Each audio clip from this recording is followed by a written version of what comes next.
Bon, nous avons l'honneur et le plaisir d'accueillir ce soir à Limoux, salle Louis Coste, Philippe Hénarejos, qui est journaliste scientifique et rédacteur en chef de la revue Ciel et Espace, qui est l'auteur de l'ouvrage « On a marché sur la Lune ».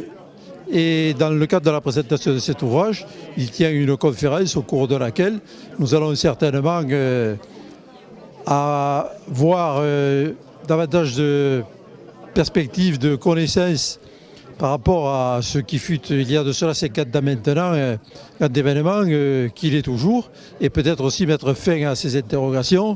A-t-on vraiment marché sur la Lune? Philippe Hénarejos est authentique Limouxin, ses parents, dont Michel Hénarejos, ancien pro de sport et grand sportif de demi-fond. Son épouse Michel Hénarejos, qui est mon adjointe à la mairie de Limoux. Donc, sont très heureux de ce qu'est la qualité de cette réception, et notamment le public nombreux qui vient s'informer et très curieux de ce que sera certainement notre avenir au travers de ce cosmos qu'on ne fait que découvrir à peine aujourd'hui.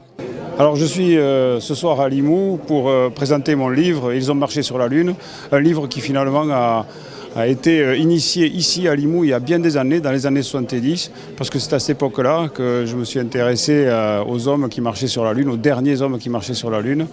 Et longtemps, j'ai voulu écrire quelque chose et j'ai mis beaucoup de temps, presque 50 ans, parce que je croyais que tout avait déjà été écrit. Et en fait, je me suis rendu compte il y a 3 ans, en faisant une petite conférence, que ce n'était pas le cas et que ce que les hommes qui ont marché sur la Lune ont fait sur la Lune n'avait pas été raconté, ni en français ni en anglais d'ailleurs. Donc il y a un livre qui existe, mais qui n'est pas complètement complet.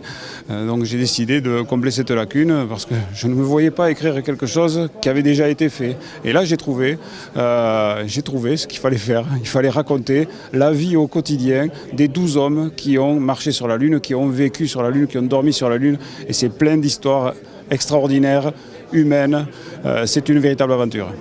Vous avez là, sur la photo de gauche, vous avez Armstrong au bas de l'échelle. C'est tiré d'une capture de la retransmission télé en direct à l'époque. Il y a eu une télé noir et blanc parce que, bizarrement, la NASA n'avait pas prévu presque de direct au départ.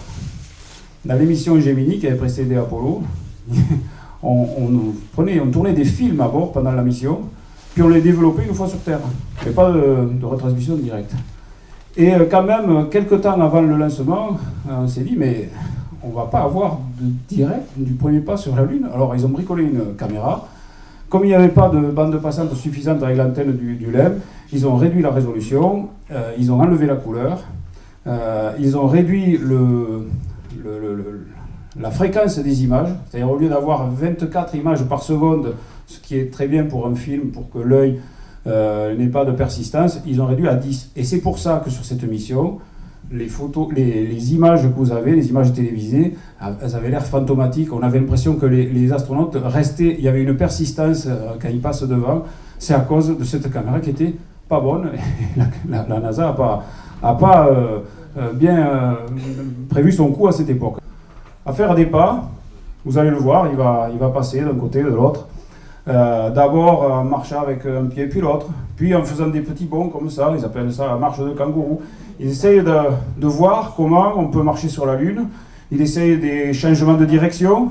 Alors ça a émerveillé tout le monde, parce qu'on se dit, ah, l'homme marche sur la Lune, mais en fait il apprend à marcher comme un enfant. Sur la Lune, la gravité est le 6e de la Terre, donc on a la même masse, mais l'impression de poids n'est pas la même. Et puis les astronautes sont fascinés par la poussière qu'ils balancent comme ça avec leurs pieds.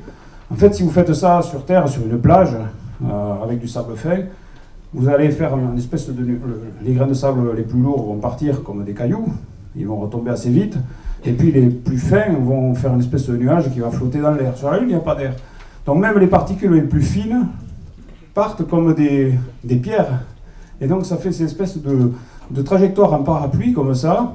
Ils sont préparés à ça, ils le savent très bien, mais ils le voient et en fait ils s'amusent comme des enfants. Pas sur ces images-là, mais il y a d'autres images où on les voit en train de faire ça par terre. Ça fait pas très sérieux. mais en fait, ils découvrent comment on marche sur un autre monde.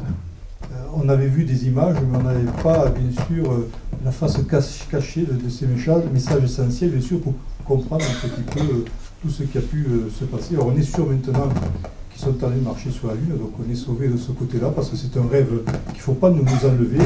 Et merci de ta magie des paroles pour nous avoir tranquillement permis, quelque part, de comprendre un certain nombre de choses, mais on sait aussi qu'il reste l'autre travail à faire, et je crois que ce sera l'occasion pour toi de revenir nous parler d'un deuxième livre qui, sans aucun doute, nous transportera. Merci Philippe. Merci.